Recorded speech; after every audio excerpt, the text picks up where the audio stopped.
देखो भाई, एक मिनट सुन लेना इधर, जो चित्र बनाते रहना, अपनी परिभाषा लिखने वाले लिखते रहना।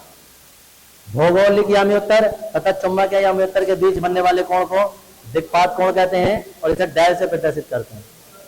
ठीक है जी, यही। और फिर उसके बाद आ जाता है नमन कोण या नति कोण, इसे थीटा से दर्शाते हैं या डैश से दर्शाते हैं। इसकी परिभाषा लिख लो, चित्र दोबारा मत बनाना, यही काम करेगा। जब चुंबकीय सुई को पृथ्वी के ध्रुवों पर ले जाया जाता है, ध्रुवों पर ले जाया जाता है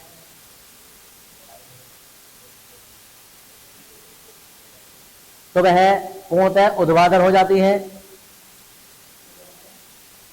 तो वह पूर्णतः ऊर्ध्वाधर हो जाती है।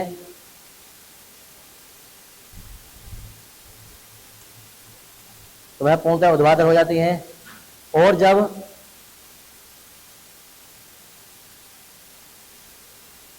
और जब पृथ्वी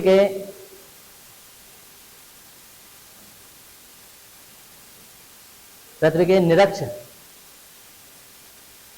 बिंदु पर ले जाया जाता है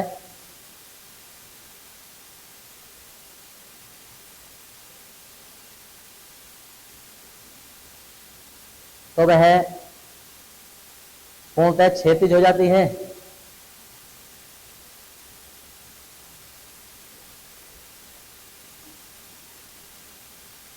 इस प्रकार संपूर्ण पृथ्वी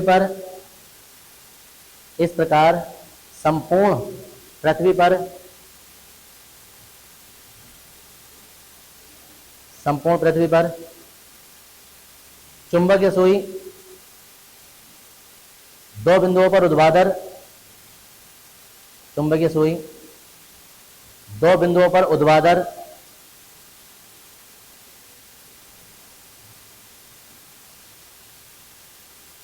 और दो बिंदुओं पर क्षैतिज होती है।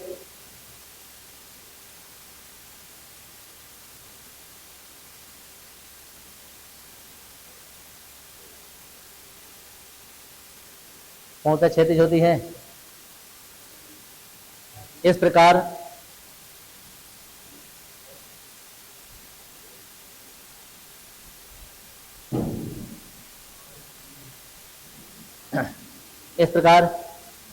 वे बिंदु जिस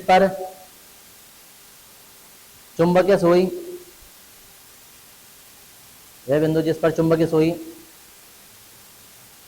ऊर्ध्वाधर हो जाती है,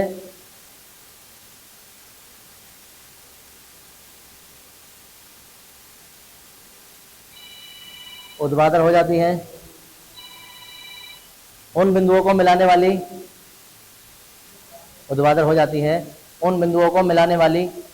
रेखा चुंबकीय अक्ष कहलाती है। उन बिंदुओं को मिलाने वाली रेखा चुंबकीय अक्ष कहलाती है।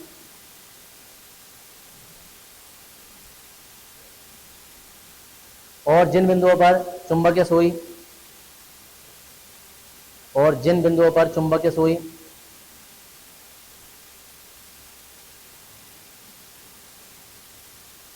पूर्णतः क्षैतिज हो जाती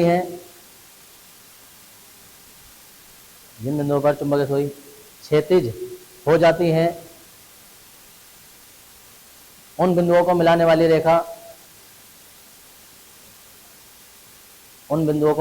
रेखा चुंबकीय निरक्ष कहलाती है। उन बिंदुओं को मिलाने वाली रेखा चुंबकीय निरक्ष कहलाती है।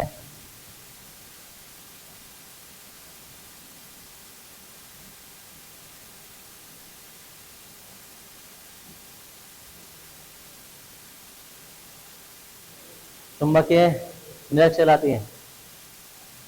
अब देखो भाई, इस चीज से पहचानना, ये तो है पृथ्वी का नॉर्थ और ये है साउथ। ठीक है जी, ये है ईस्ट और ये है अब देख लो इधर, बात नहीं करनी है। अगर हम चुंबक को ऐसे रखें ना, तो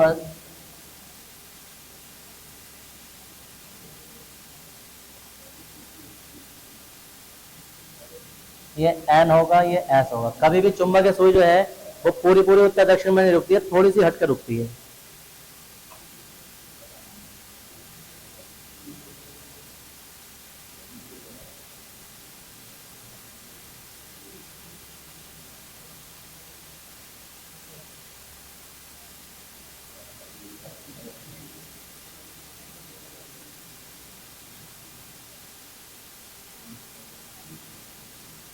ये तो कहलाते हैं पृथ्वी के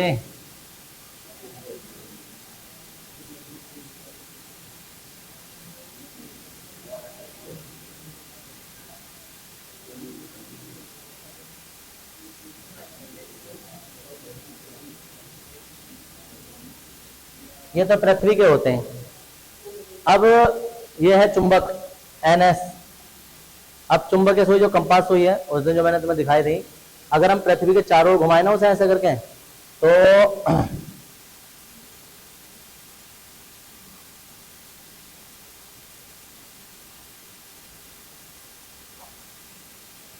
ऐसे करके रहती है।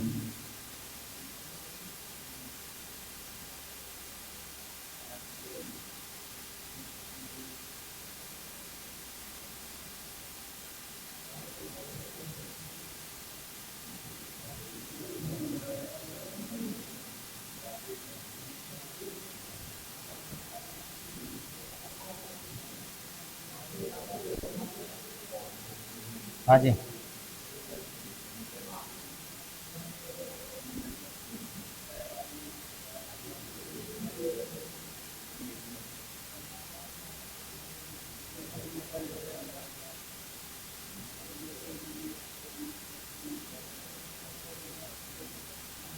ये जो डार्क सिरा होता है ना, ये तो नॉर्थ सिरा होता है।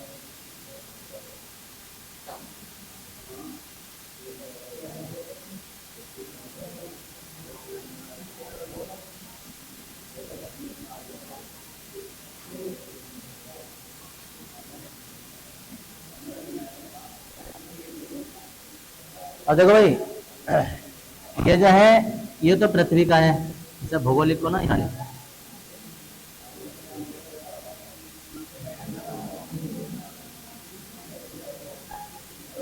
अरे अरे, अब इन दोनों बिंदुओं को जहां सुई पूर्णतः ऊर्ध्वाधर हो जाती है, ये बिल्कुल 90 डिग्री के कोण पर है, इससे तल से देखोगे 90 डिग्री का कोण बनाएगी, तो इससे मिलाने वाली रेखा ऐसे करके आएगी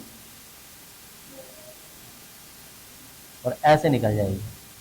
तो ये कहलाता है चुंबकीय अक्ष।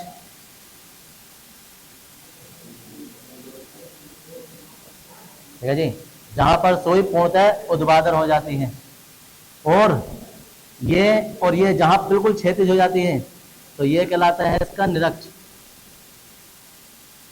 और ये चुंबकीय निरक्ष कहलाते हैं।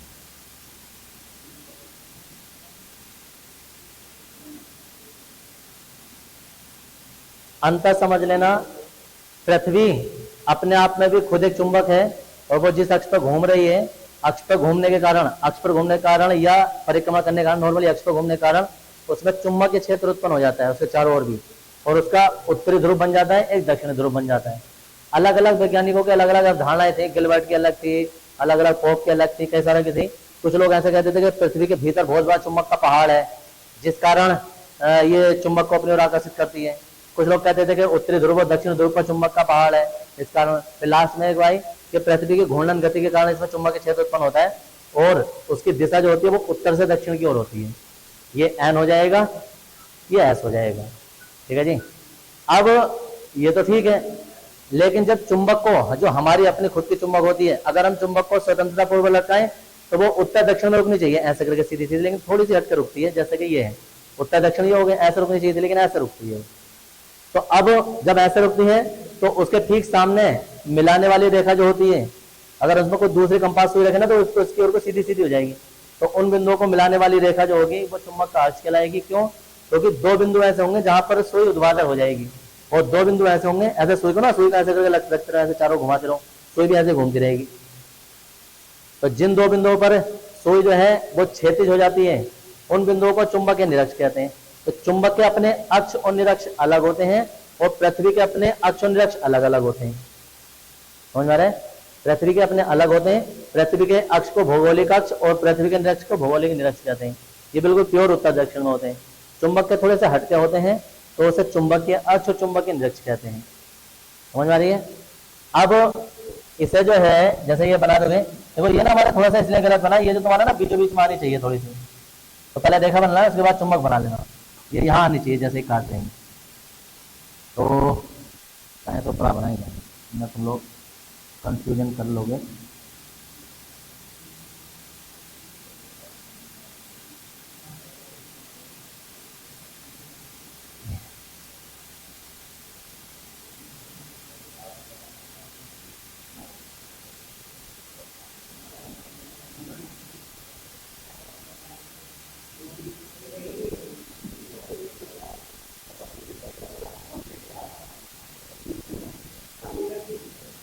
हाँ जी,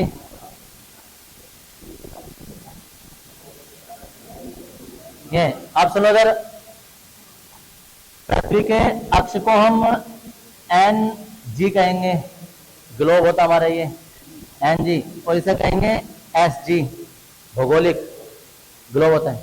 और इसके जो होंगे तो इसके होंगे एस एम, मैग्नेट वाले, चुंबक वाले, और ये निरक्ष वाला था हमारा, ये निरक्ष, तो ये हो जाएगा चुंबक के निरक्ष एन जी एन एस, और ये एस एम, और ये हो जाएगा एन एम। ठीक है जी। अब इतना करने बाद चित्र साफ साफ दिख रहा है सबको? अब और देखो, इससे तो तुम डार्क लाइन कर दोगे, इसे भी डार्क कर दोगे,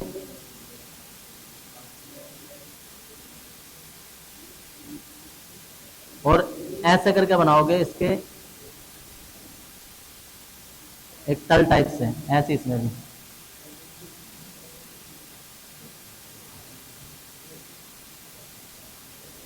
तो पूरा ऐसे ही इससे भी बनाओगे, और ऐसे ही इसे भी बनाओगे।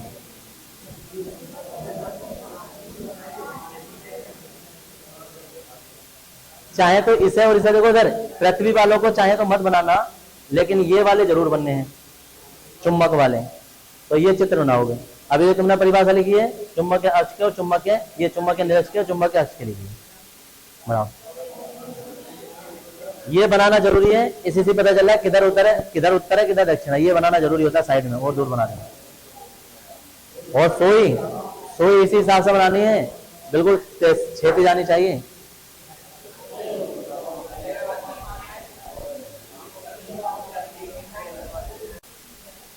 देखो भाई हो गया, अरे हाँ देखो भाई, यामी उत्तर क्या होते हैं? एक तथा भी भौगोलिक अक्ष, ऐसा समझ लो भाई, भौगोलिक अक्ष। अब भौगोलिक अक्ष क्या होता है? अक्ष का मतलब एक रेखा होती है, तो ये भौगोलिक अक्ष है। अब इस भौगोलिक अक्ष के ऊपर अगर हम दीवार स्टार्ट करते हैं बनाने के लिए, दीवार ऐसे करके बनाते रहे तो एक तल बन जाएगा, तो वो जो तल होगा वो भौगोलिक अक्ष कहलाएगा। भौगोलिक अक्ष पर खींचा गया एक समतल या खींचा गया एक तल, अभिलंबित तल, भौगोलिक यामी उत्तर कहलाता है, और चुंबकीय अक्ष पर खींचा गया तल चुंबकीय यामी उत्तर कहलाता है, और वो ऐसा होगा। अब तल जो है, क्योंकि रेखा तो है नहीं है, तल बनाना है, हमें तल बनाना है, तो हम इसे ऐसे कर देंगे।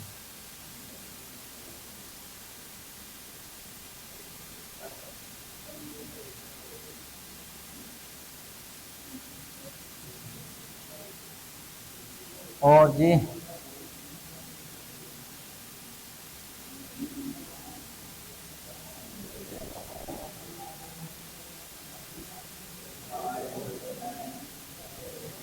और इसे ऐसे,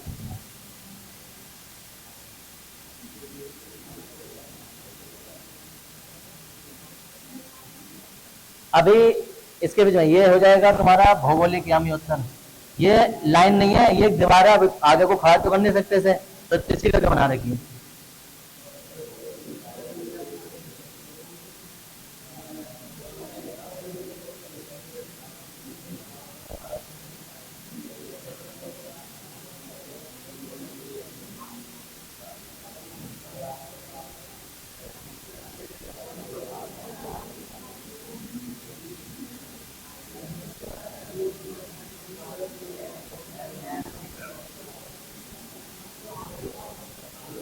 अब देखो यार, ये भौगोलिक यामी उत्तर है, ये चुंबकीय यामी उत्तर है।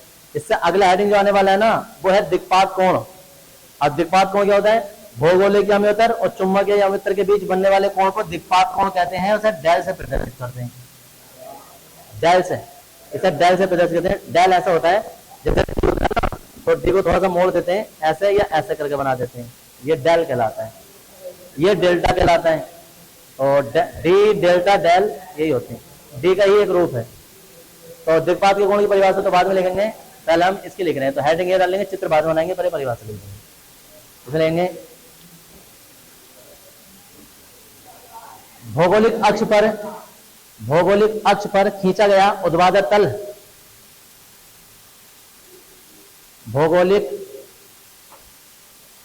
भौगोलिक अक्ष पर खींचा गया ऊर्ध्वाधर तल भौगोलिक यामी उत्तर कहलाता है।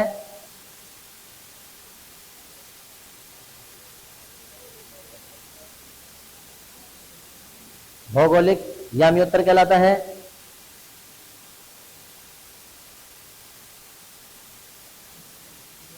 और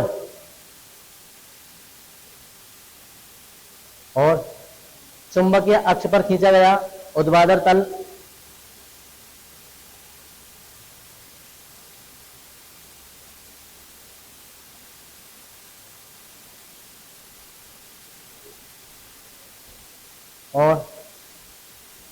चुंबकीय अक्ष पर खींचा गया ऊर्ध्वाधर तल चुंबकीय यामी उत्तर कहलाता है।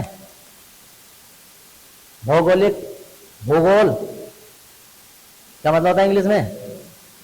भूगोल को क्या कहते हैं? जियोग्राफी। लेकिन भौगोलिक होगा तो जियोग्राफिकल हो जाएगा। ऐसे मैग्नेट होता है तो मैग्नेटिकल हो जाता है, ठीक है जी। और प्लान हो गए तुम्हारे, चित्र बना लो।